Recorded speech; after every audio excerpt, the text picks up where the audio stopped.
This is Freethought Forum, a program produced and funded by the Atheist Society of Knoxville and the Rationalists of East Tennessee. I'm Ralph Eisler. And I'm Joe Barnhart. Welcome. This is a show that promotes rational thinking, we hope, and scholarship and science without supernaturalism. Yeah. So this is a call-in show. However, we only have one phone line. So if you can't get through, we invite you to tweet your comments to us at FFTVKNOX. Now, while we go over a few announcements, we invite you to start calling in now at the number on the screen. Get a pen and paper, and we'll give you our email address later in the show. Okay, and the Atheist Society of Knoxville frequently has a fun meetup at a bar or eatery. And tonight's meetup is at West Hills Taps and Flats, and that's on Kingston Pike. Yeah. Look for the book title, The Jacket, The God Delusion. It's upright on the table. And as Matt Dillahunty has said, everyone is welcome to have a happy hour of fun and conversation. Just don't preach or proselytize and provoke or punch. Right. It's all civil, right? Yeah. Well, the Rationalists of East Tennessee have several regular monthly meetings. The first and third Sunday mornings are usually roundtable discussions or lectures. The book club meets every second Sunday, and we don't have a reflections group meeting anymore. We did for a while, but we will have to restart that back again. We don't have that going right now. Anyhow, visit our websites for additional details, including times and locations of events. Okay, and our main topic today is we're going to deal with some contradictions, or at least some difficulties in evangelical Christianity, and we'll start off by looking at the theory of the devil. There you go. And then we'll try to discuss the incarnation theory, that Jesus presumably was both fully God and fully human. But before that, let's go to the news. Yeah, okay. Don't have much there today. I mean, most of the news reporting in the last 2 days have been about this tragic, senseless shooting in Las Vegas, where at least 59 people were shot to death and more than 500 injured by a crazed gunman. And as with most barbaric happenings of this sort, the equally crazed religious right hucksters are trying to profit from the horror. It really burns me up. Yeah. Televangelist Pat Robertson claimed Monday that the Las Vegas attack is connected to people disrespecting the country and President Donald Trump. Of course, he's a big Trump fan. The 700 Club anchor said violence is in the streets is happening because we have a disrespect for authority, profound disrespect for our president all across the nation. They say terrible things about him. And so that causes people to go on a shooting rampage? If it's in the news, it's in other places. Robertson specifically noted the NFL players kneeling. There's disrespect for national anthem, veterans, disrespect for institutions of government, disrespect for a court system, all the way up and down the line, disrespect. Well, we don't want to get into the NFL problem right now, but right now. These people weren't kneeling out of disrespect for anyone. They were kneeling to try to promote respect for minority groups in the country. Sure. Now, and I don't remember Robertson saying any such things when massacres such as Sandy Hook and Orlando nightclub shootings occurred. He blamed those on events such as taking prayer out of schools and legitimizing gay marriage. Of course, Obama was president then, and he didn't lick the boots of the religious right to get votes. But Trump is their go-to boy for filling the dreams of replacing our democratic republic with an oppressive Christian theocracy. And in fact, the Mormon spokesman said these people deserve to die because the folk music festival was held on Sunday and they should have been in church. These religious fanatics pretty much stomach turning for me. So yeah, I kind of doubt that represents all Mormons. Well, it represents enough that, I mean, this whole attitude is creeping into the country. And I really starting to get very ticked off about it. But anyhow, let's go on to the main topic of the show. Okay. Let's talk about the devil we know. Yeah, I remember when I was a youth, I had a good neighbor, Mrs. King, who was a Sunday school teacher at Baptist Church. And I started talking with her. I was just a kid in Sunday school, and asking her about the devil. And she said, Joe, the devil is just an excuse for not taking responsibility for your own decisions and actions. That's right. And here's a woman who knows the Bible is filled with notions of the devil. Yeah. But she was using her common sense. And Yeah, well, this, I don't know if you remember the comic Flip Wilson. He used to have different characters, and one of them was Geraldine. He portrayed, you know, wore the wig and all. And Geraldine would get into these difficult spots, and all of a sudden his eyes would go wide, and he'd look around. He says, "The devil made me do it." Oh, yeah. But Ms. King quoted that very phrase, and some other character on TV had Yeah. been doing that. And she was cautioning me not to use someone else as an excuse for my... Right, right.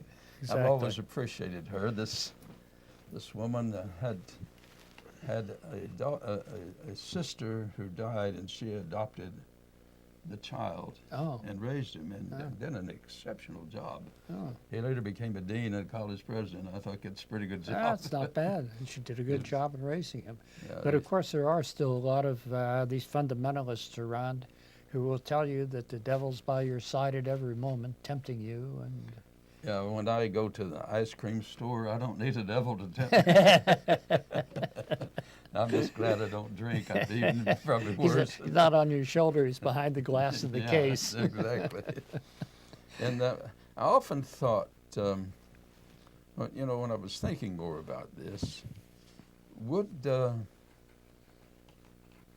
God, and see, you got to keep in mind on these notions of God, He knows everything in advance. So would He have planned for a devil to come into existence in the first place? Could He not have reworked another? Yeah. And furthermore, here's this is just rational thinking about this. If we had in our society, we knew there's a guy who's the head of organized crime and we can convict him, the first thing we'd do after we convict him is incarcerate him, maybe for the rest of his life.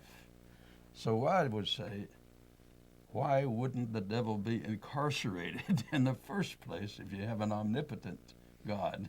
If he knew beforehand. If he knew beforehand, why wouldn't he have been? And if he knew beforehand, why even bother? It's same with the tree of the knowledge of good and evil, right? If you know beforehand somebody's going to eat the fruit of that, why even plant it there? Exactly. And why create a devil in the first place? I mean, that's called family planning. Yeah, right. If I thought, and my wife and I could know ahead, that we would have a child who would be a mass murderer or something like that, we would have practiced birth control. Yeah, I mean, exactly. That would be the honest thing to do, it seemed to me. So that's one of the problems with the notion of the devil is, why would such a being exist and be sustained rather than being incarcerated? So it's so full of contradictions. Oh, sure. Now, I think where it came from is you got tornadoes and floods and things like that. And you hate to say, well, the Lord wasn't taking care of things. So you got to create a bad guy to be the cause of it. Yeah, that's interesting. A couple comments on that. You know, insurance companies often write policies where they exclude acts of God. Oh, I hadn't thought about that. Yeah. And when Mike Huckabee was governor of Arkansas, he passed a law that their insurance policies could not include statements like that because his God did not commit those bad acts. Okay. He just created a devil to do that. He just created a devil to do it or something of the sort. It's called buck passing. Yeah, but of course you still get these people out there talking about God's going to bring a hurricane, you know, or God's going to bring us a terrible act of carnage that we just witnessed or something of the sort. Yeah. That God's going to do terrible things because you made gay marriage legal or because you took the Bible out of classes at school. That's interesting then. how the devil has been used as a kind of a vindictive thing. Yeah. you know. Oh yeah. So, There was another aspect of that I found interesting at one time. In Zoroastrianism, you have in Zoroastrianism Oh, yeah. you have these two.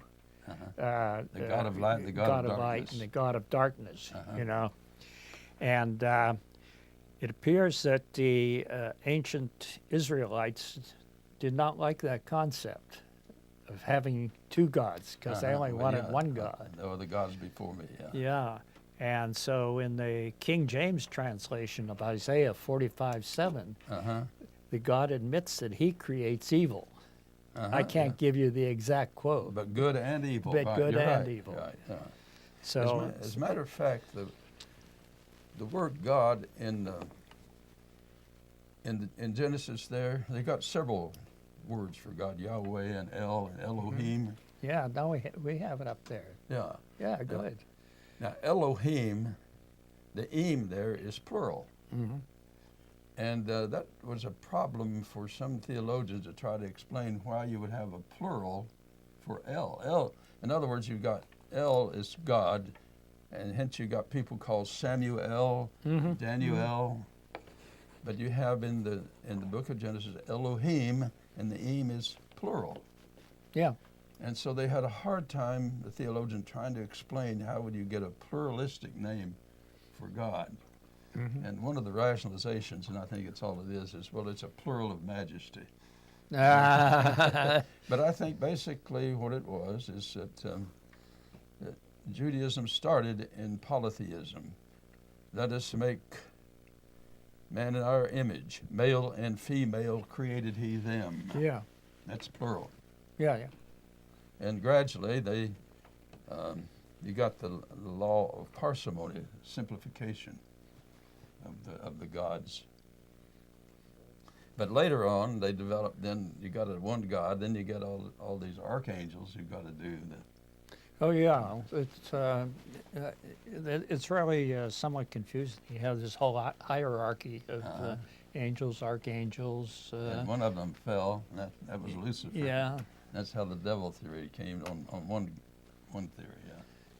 Yeah, there's Elaine Pagels wrote a book Yeah. on the origin of Satan. Uh-huh. For the audience, she's a She's good. Yeah. yeah, she's a professor in the religion department at Princeton University, quite well known, Yeah. A good writer. Good, quite well clear regarded. writer, Yeah. So for those who want to go back and explore a little bit more about how the devil came about, that would be a good source. It would, yeah. There's one theologian, or well, actually he's a philosopher of religion, Boston University, tried to explain tornadoes and earthquakes and, destruction. And if you have a good God controlling nature, how does that happen? Yeah. And he came up with a theory, and I always admired him trying to work.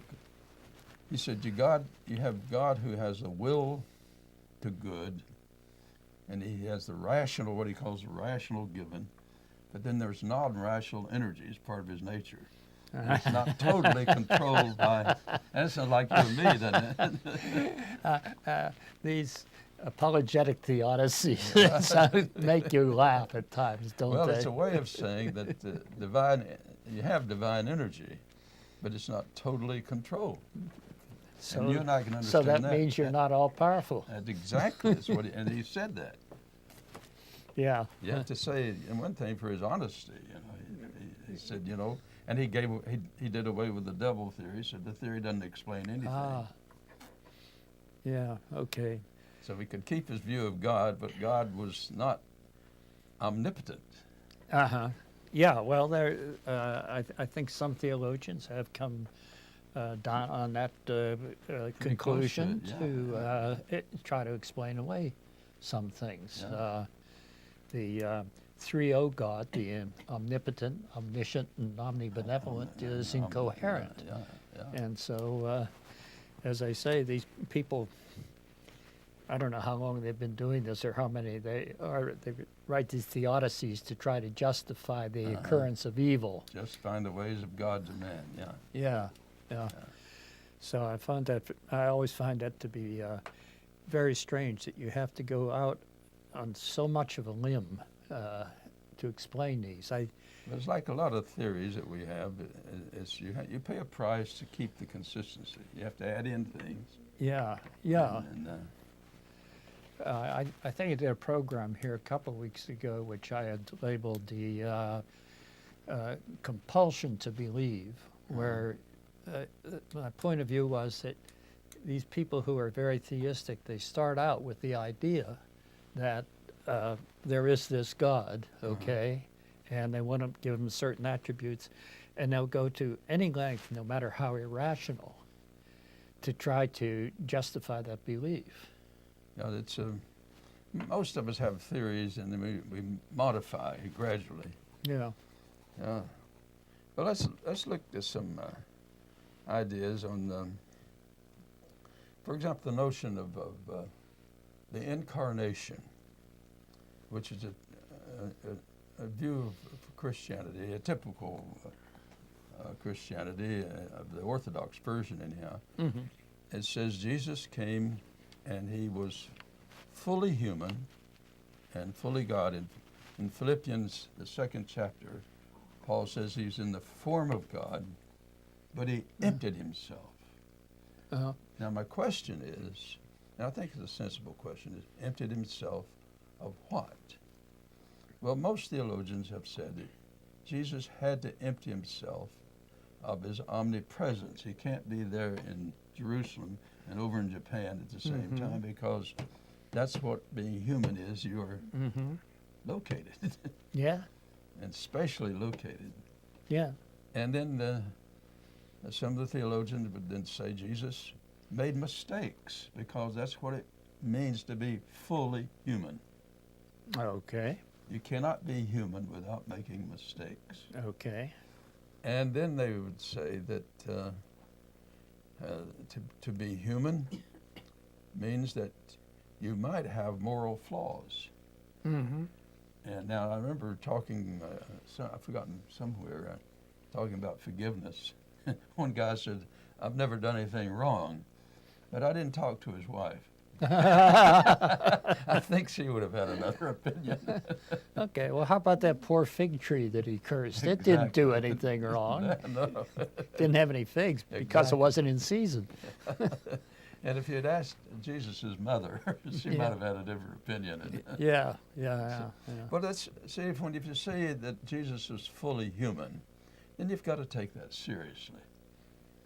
And then I asked a theologian once if he was fully human, that means he was limited in knowledge. And if he became omnipresent, when did he get to be omnipresent? Was he 30% God at the age of 14? And then when he was 25, he got 50%, and then on and on. And the theologian I talked to, he saw the point that you can't have it both ways. If you're going to be human, then you're human. Right. You can't be human and God. That's contradictory. Yeah. So what you're saying is basically the Trinity is kind of bunk. It's incomprehensible. And the basically. rabbis would have understood that in Jesus' day, and they would have seen that later those who developed that theory of the Trinity were trying to bring their version of Christianity in line with the pagan views. See, the pagans had all kinds of views of gods coming down to earth. And Oh yeah, sure. We got lots of gods, and they interacted with the humans. and some of them were pretty immoral too. Oh yeah. And what some of the early Christians were trying to do was to compete with the pagans. And they came up with Jesus somehow as fully God and fully man. But that took a long time. We've got to get a phone call. All right. Hello, caller. You're ahead. on FFTV. Can you give us a name or a nickname? It's Charles from Central Illinois. Oh, good. hi. Good to Hi, hear- good to hear Charles. you. Glad to hear you. The concept of the devil is quite interesting. For the original concept of an anti-God seems to have been started out in Persia, or back then it was Parthenon. I'm not certain which is the best term to use for the pre-Babylonian captaining of the hierarchy of the ancient Israels. But it was the peacock angel, whose proper name I probably could never pronounce, had rebelled and then tried to redeem all the things she had done. It was one version of it. Another one is that the peacock angel had a twin brother that was doing all the evil things and was standing against him, while the supreme God, the creator of both, was above all such things. And it's a complicated issue, especially since we get into language difficulties and so. Oh yeah, yeah. You know, the concepts of gods and devils just evolved. You know, they didn't suddenly arise full grown out of an Israeli settlement or something of this sort. Yeah, one of the problems they had is they didn't have a concept of nature. And Well, they didn't differentiate between natural and supernatural. yeah, exactly. Is what I think you're trying to say. Yeah. Yeah, I think They didn't have their Galileo or Copernicus. You can understand. It takes time to develop these theories. right. My view is that once humans became cognizant of cause and effect, that is, they weren't completely subject to the elements. They could kill animals for food and use their skins for clothing to keep warm.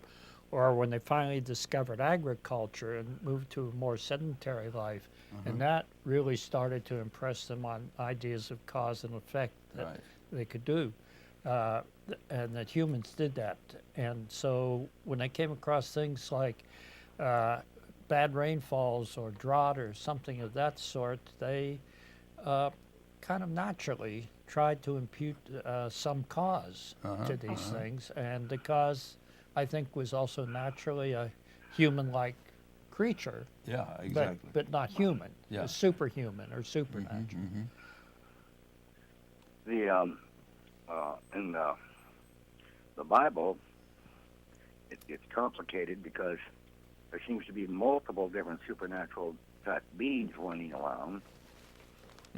For instance, who were the sons of God that looked upon the women of the women of the women and saw them good? Who were they? Because they had offspring called the Nephilim, and I've heard dozens of different explanations of who and what the Nephilim actually were.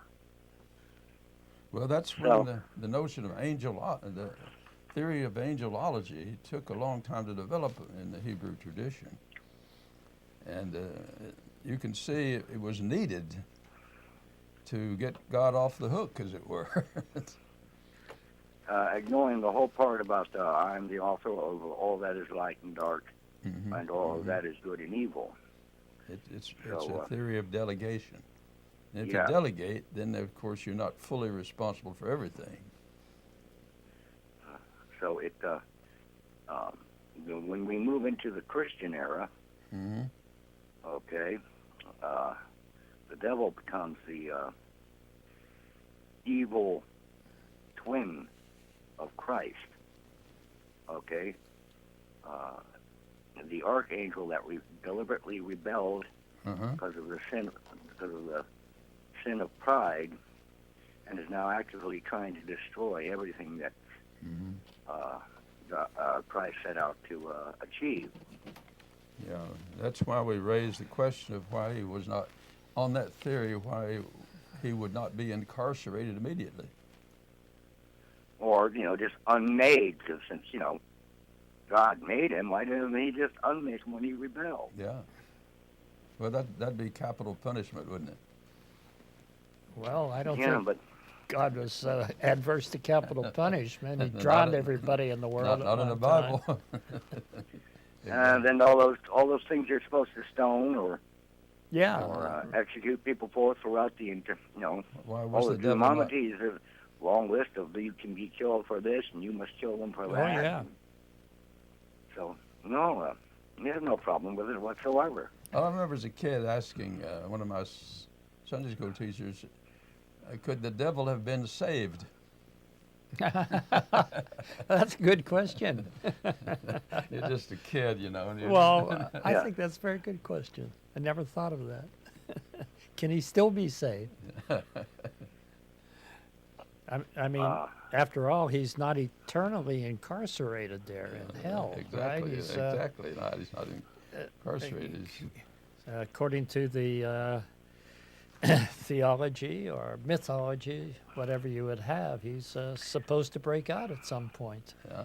Yeah, you go wandering around the three-headed beast and the seven-headed dragon and all this. You're going to be wandering around. It reminds me of some of those Japanese movies I used to watch as a kid on Saturday mornings. Yeah, they were Japanese pretty clever in creating monsters on film. So, Well, let's get to the incarnation theory on the Jesus personality. I think traditionally people have been able, in their imagination at least, to identify with Jesus because they could see him as human. There is that passage in the Bible that gets interpreted differently. Is when he's on the cross, he cries out to God, "Why have you forsaken me?" Oh, Father, why have you forsaken me? Yeah, and one theologian said, "Well, he's just quoting a passage of Scripture to fulfill Scripture." yeah, to fulfill But I Scripture. think what is probably more realistic is he actually had expected. To be saved. He expected not to go to the cross in the first place. And so he was a kind of an apocalyptic prophet who thought he was bringing in a new world with You're going to break justice, power. and kindness and mercy and healing and a Well, new world. Yeah, the first thing he had to do, of course, was kick out all the foreigners, starting with the Romans. And that didn't quite work out the way it planned, it seemed. Well, he had the theory that he was a kind of like King David. That's why, you remember David, when he rode in as the new king, he rode on a donkey. Now you have Jesus riding into Jerusalem on a donkey. That seems to, and the word Messiah means the anointed one. And I think he was saying he's coming in as the new David with a new kingdom, and the devil and all the evil are going to be under subjection and in control. They are under control. Yeah. Because it's a new supernatural inbreak. And instead, he got crucified. Yeah, it didn't quite work out the way he planned, did it? No.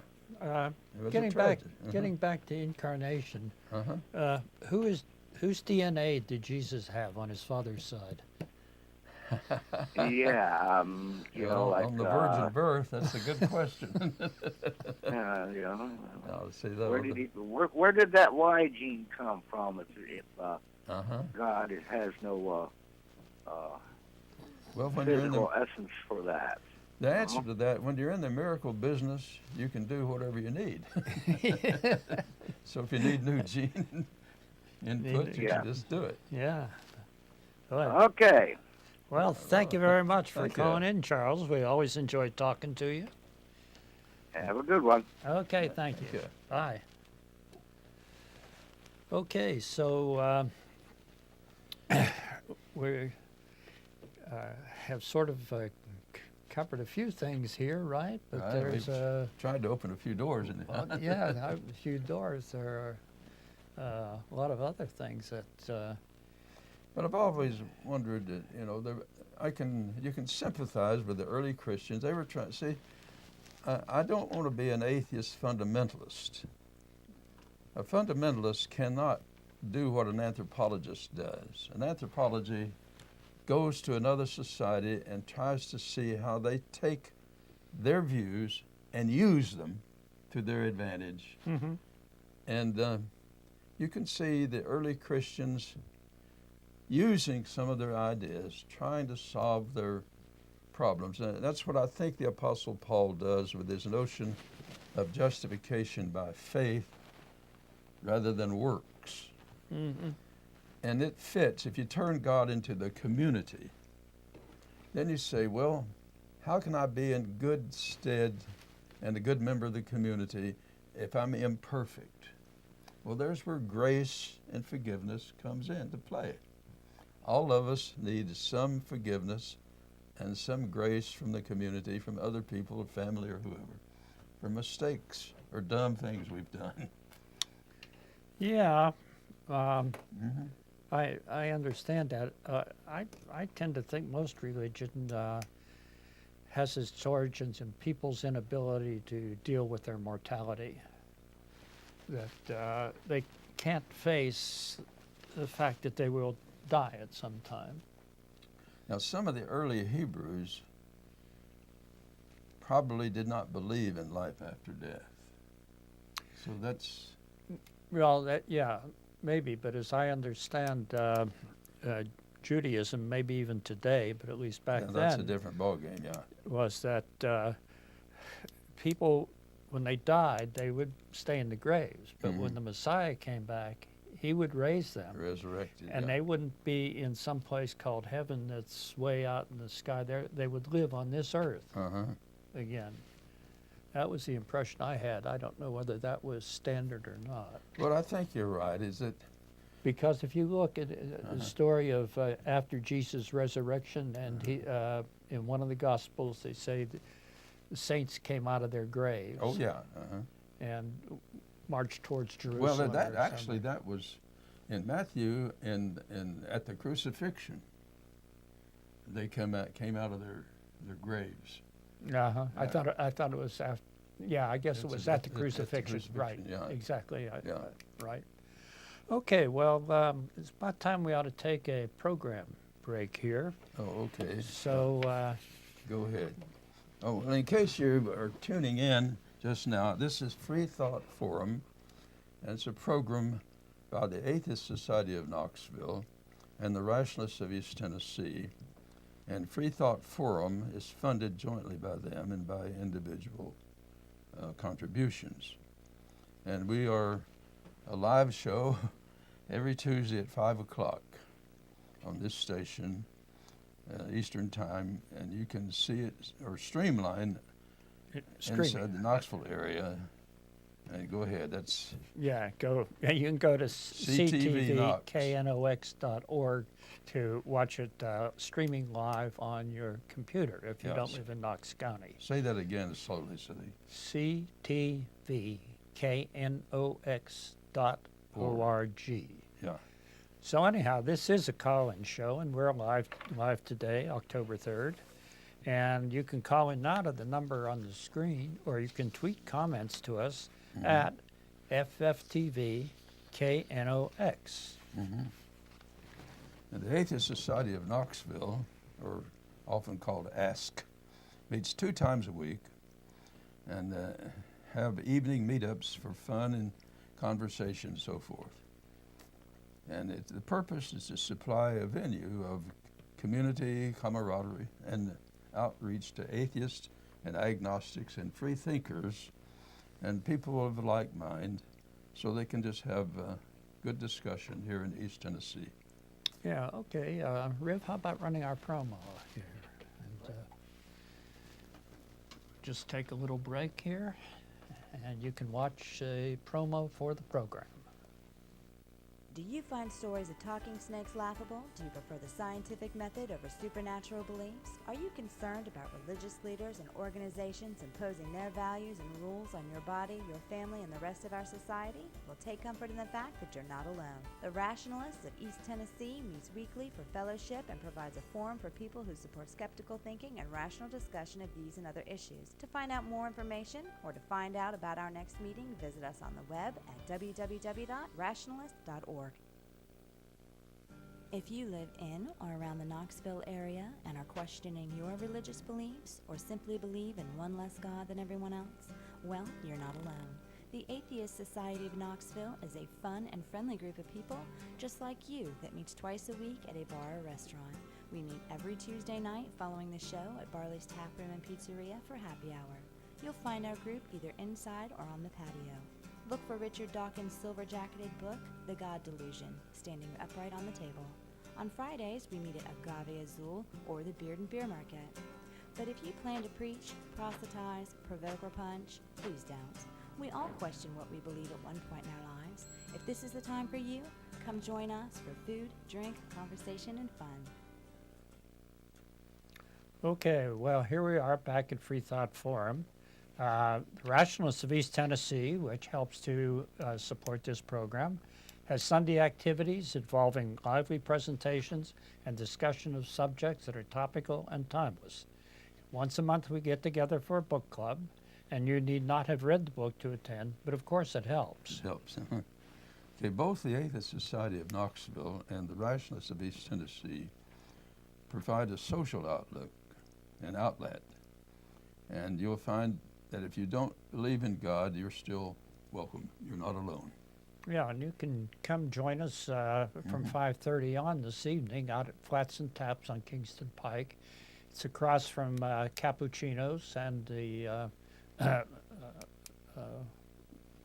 what do I want to say? Well, it's across from Cappuccino's restaurant there on Kingston Pike. And people just sit around, maybe have a beer and get a little something to eat and talk and just have a good time. So now we're going to go back to the devil again here. Huh? Okay, yeah.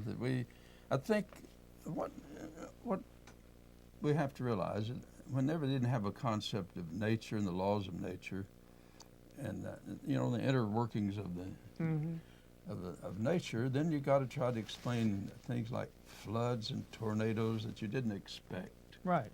and earthquakes. And if you say you have a God in control and He's good, then you have a problem with all the disasters. Yeah. And so I think the devil theory it's still anthropomorphic. Yes, God is too, of course. Yeah, and it's that some conscious being created the flood and the tornado and the earthquake. Yes. And so rather than say, well, God created it, they simply say, well, now we've got a devil. And he's mean and vicious and vile, and that's why so many people were slaughtered in this tornado. But God is still supposed to be all-powerful and that all-knowing. That was the problem, is if you got an all-knowing and omniscient God and an omnipotent God with all power, then He should have said, we don't need this devil. Yeah, right. So And, let's incarcerate him, because he's a criminal, Yeah, basically. and in fact, the problem of evil has always been the most serious problem for Christianity. Yeah, it is. Can't explain it. And all of Europe grew up in this Christian background, very, very much in biblical times, being ruled by the Catholic Church, essentially, who really had The early power times, over yeah, the secular rulers, the kings, et cetera. But I think the thing that maybe really started the atheist movement off was this Lisbon earthquake that happened in 1755. When people were in church. It happened around 11 o'clock in the morning. And supposedly, I've heard, supposedly killed tens of thousands of people. I've heard numbers anywhere from 10 to 90,000 people, with both the earthquake and the subsequent tidal wave that engulfed the city. And that, I think, started people thinking about this goodness of God. Yeah, the preachers couldn't just say, well, the people were so sinful, this was God's punishment. That was just, when the punishment is worse than the crime. Yeah, right. Then that just doesn't work. Right, and that's where these apologists come in. Leibniz, who was a very famous philosopher and who co-invented the calculus with Newton, Oh, yeah. very smart man.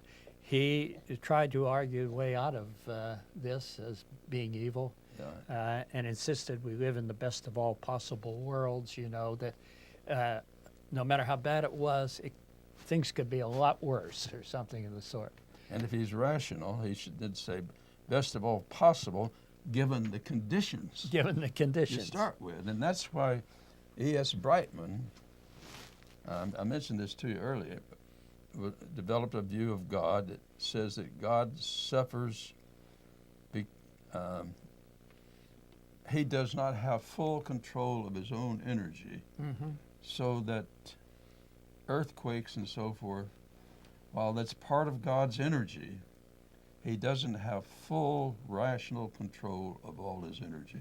Yeah, that seems to me like it's a real cop-out. Again, one of these things I say, you're committed to believing, and so you have to make up these very strange arguments. Well, he what he does is says it allows him to keep a good God, but he's not omnipotent. Yeah, That's right. what it does. Sure, you can't.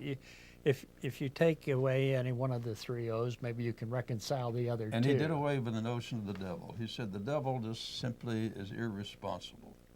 For God to have a devil around to pack all the blame and the excuse onto, that won't work. Yeah, that doesn't work Should very have been well either. if there were a devil, it should have been incarcerated in the first place. Right.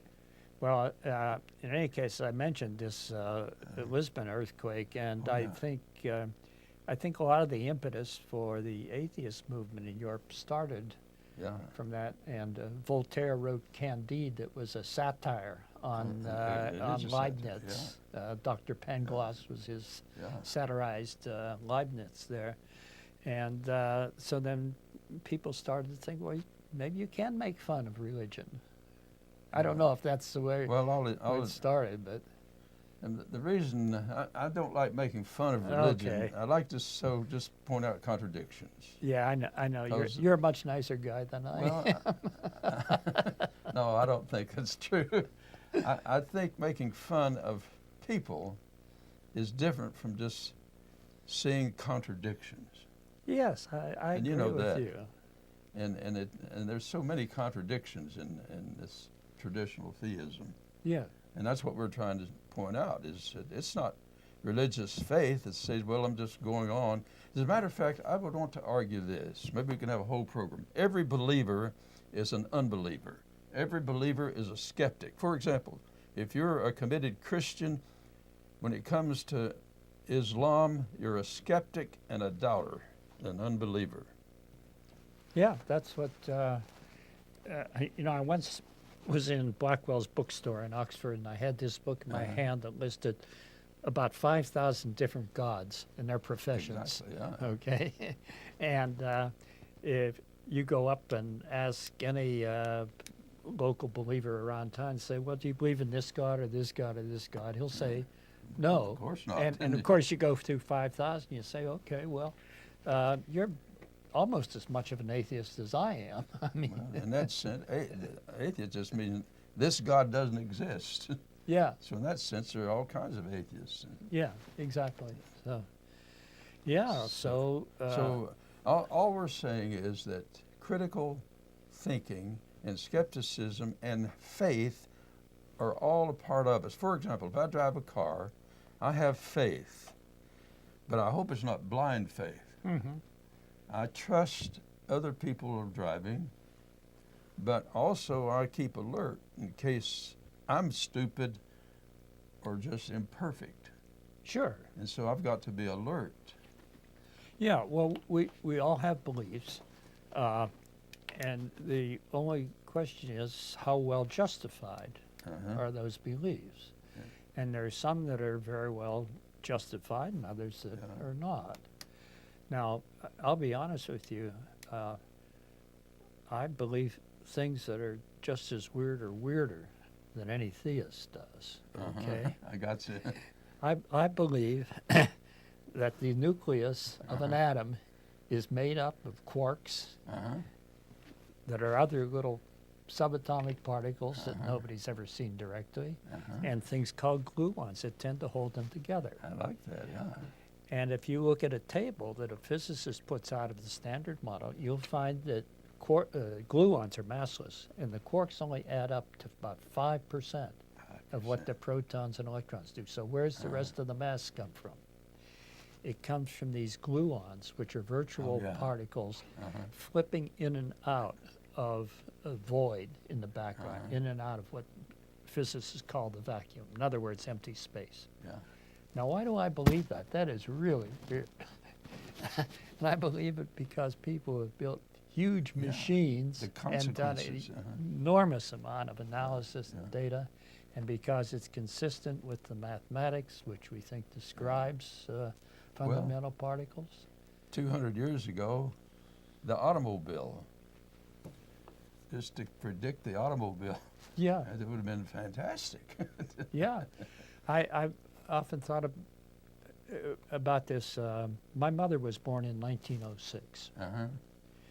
So when she was born, there might have been automobiles, but there were only a few. There weren't that many automobiles around. There was certainly no radio or no television. As you say, there were party lines on the telephone line at all, if you even had one. And you look at now, everybody carries around a telephone in his hand. Oh, yeah. Okay? Yeah, sometimes people don't talk to each other anymore. No. Eye to eye. Yeah, they sit around the table eating, and they're all working on their little iPhones. But on this, all of us have faith and reason. For example, if you're going to get married, one reason to have an engagement period, it's a testing period to see if you really know this person. You can't just know a person overnight or No. a couple of weeks.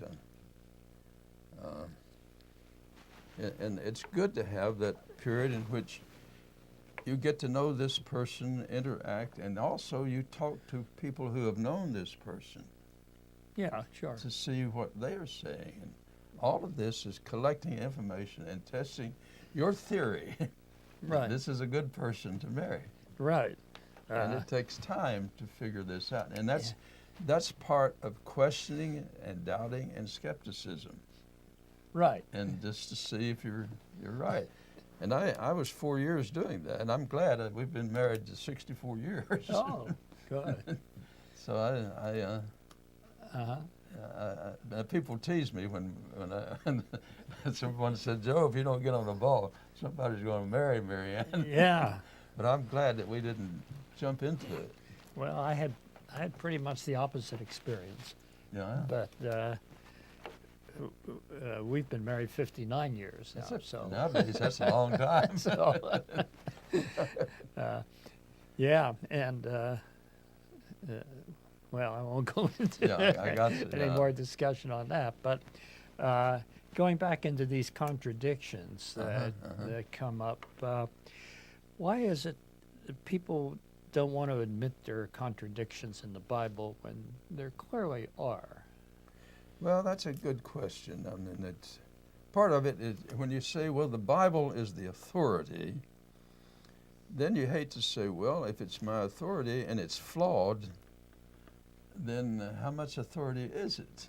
Yeah, And that because if you don't believe everything is true, if you believe one thing is not true, then it can lead down that dangerous path of questioning everything. yeah, right? that's what my friend who helped raise me, my neighbor Ms. King, Yeah, she was, I mean, she didn't have a lot of theological training, but she used her common sense in helping to raise me and her nephew. yeah, yeah. And she just said, you know, there are too many flaws in the theory of the devil.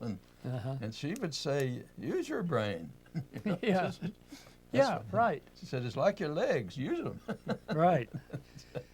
Yeah, I reading a book now I just started, came out recently. It's called Fantasyland. It's written by a guy named Kurt Warner, not the football player. Yeah, And another one, huh? And it's a discussion of how from the time of the founding of the country to now, how the American psyche often is embedded in fantasies about how life works or what's here. And he points out something I didn't realize, and that was that the earliest settlers who came to Virginia were motivated to come because they thought there was lots of gold to be found. Now, of course, that was the Spanish, we know, did that, and that was their part of motivation for them. But I hadn't realized that, even in merry old England, that they got the gold bug. And it's understandable. If you're poor, you'd like to have a better deal in life. But we all have our delusions, and part of being a human being is to try to say, well, I was mistaken. We hate to do that. But that's the only way to learn. Yeah, no, it's almost impossible for some people to say they were mistaken. I also read a book recently called "Mistakes Were Made, but Not by Me," which delves into that subject in great detail. Oh, really? Psychological point of view. On that. And we have this fellow Ken Ham up there in Kentucky who has his creation museum, or this replica of Noah's Ark. Oh, yeah. It was built, and who insists, that the Noah's Ark story is absolutely true. All I remember as a kid wondering, with that flood, were there any little kids that didn't get in on that ark? Well, there were only 8 people on the ark. I mean, So the innocent kids got murdered. Sure, and animals and everything. But he's insistent this has to be absolutely true, because in his world, if you don't believe everything in the Bible is absolutely true, then nothing is liable to be true. And that in a way denies him the possibility of learning. The New Testament may have a lot of good stuff. Yeah. You can learn from Paul. You don't have to think every time he opens his mouth, he's infallible, but he's a human being and he's working hard on a problem. Mm-hmm. Well, this guy Ham, I'm not sure he's ever read the New Testament, because he seems to me to be convinced that the answer to everything in life is in Genesis. Genesis, well, you have the rest of the Bible. Well, and what I like about the Bible is you watch people struggle with their ideas and their theories. Mm-hmm. And it's a human book. It has to be, because it was written by human beings, and I don't think these people who wrote it were dumb. In fact, I think they were probably quite erudite. Well, in their day. There's a prophet, Micah. He had the view of God, but he said, what's God require? Love, justice, and mercy, and humility. Yeah. Well, that's a pretty good thing, whether you're an atheist or a Hindu. Mercy and justice and mercy. Right. Goodness. Well, we've only got about a minute to go, so it's time to wrap things up. You can get out your pen and paper. Yeah, it's been the Freethought Forum, a program by the Atheist Society of Knoxville and the Rationalists of East Tennessee. So please send us the feedback. Leave voicemail at 865-272-9060, or email us at freethoughtforum@yahoo.com. And you can see this show most Tuesdays from 5 to 6. Hope to see you again. Yeah, sometimes we're preempted by the beer board meeting, but you just have to tune in and see if we're on or the beer board's on. So thank you.